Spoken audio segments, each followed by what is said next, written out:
आज की सच्ची घटना एक ऐसे लड़के की है जो अपने बहन से मिलने उसके रूम पे जाता है और जैसे ही वह दरवाज़ा खोलता है तो उसकी बहन आपत्तिजनक स्थिति में एक मुस्लिम लड़के के साथ थी। यह देखकर वह लड़का आग बबूला हो जाता है और कहासुनी होती है। इसके बाद लड़की और उसके मुस्लिम प्रेमी दोनों ने मिलकर उस लड़के की हत्या कर देते हैं और लाश को उसी घर में दफन कर देते हैं। लगभग 2.5 महीने बाद जब इस केस का खुलासा होता है तो लोगों को भी यकीन नहीं हो रहा था।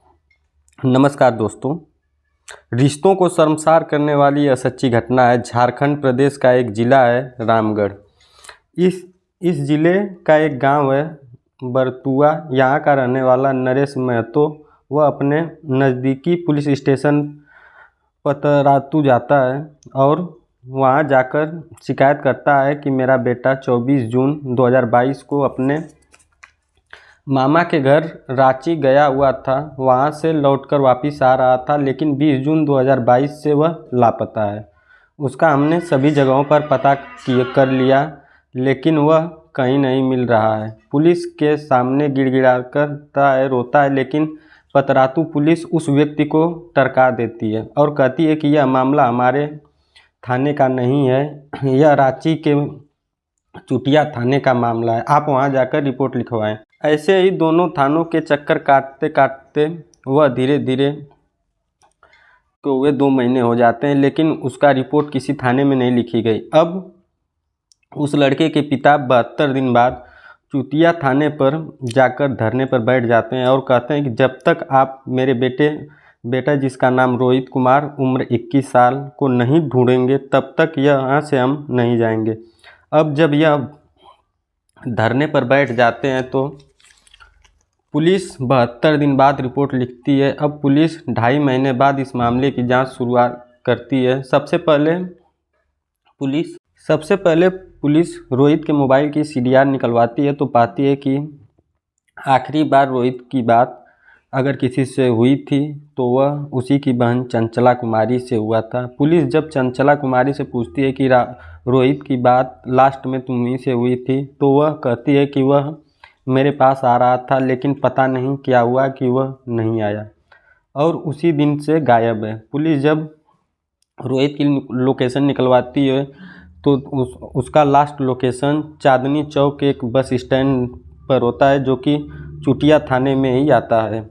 इसलिए अब पुलिस चंचला कुमारी का भी CDR निकलवाती है तो पाती है कि चंचला कुमारी एक लड़के से बहुत सारी बातें करती है और उस लड़के का नाम है इसराइल अंसारी होता है।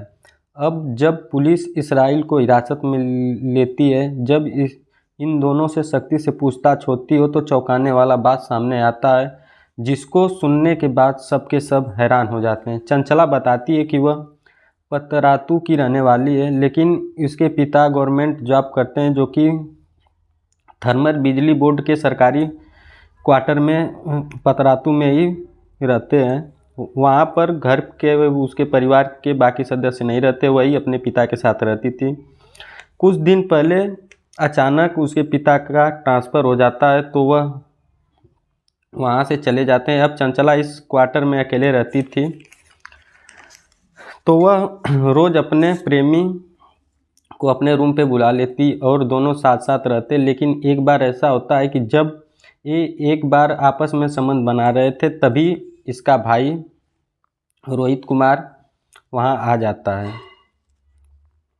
अपनी बहन से मिलने और चंचला और इसराइल अंसारी को आपत्तिजनक स्थिति में देख लेता है। इसके बाद इनके बीच कहासुनी होती है और रोहित अपने मामा के घर चला जाता है, लेकिन चंचला और इसराइल दोनों ने यह फैसला कर लेते हैं कि रोहित को वह अब जिंदा नहीं छोड़ेंगे, क्योंकि उन्होंने सोचा कि अगर रोहित चंचला के घर जाकर यह बात बता देगा तो वे दोनों फिर मिल नहीं पाएंगे। इसलिए जब रोहित अपने मामा के घर से अपने घर जा रहा था तब चंचला ने उसे फ़ोन करके अपने रूम पे बुलाती है और अपने प्रेमी, जो कि एक मुस्लिम धर्म से था, उसके साथ मिलकर पहले रोहित की हत्या करती है और उसकी लाश को उसी क्वार्टर में गड्ढा खोदकर दफना देते हैं और फिर दोनों उसी में मज़े से रहने लगते हैं। लेकिन जब लगभग 2.5 महीने बाद पुलिस इस मामले की खुलासा करती है तो लोगों के पैरों तले ज़मीन खिसक जाती है कि कोई बहन भी ऐसा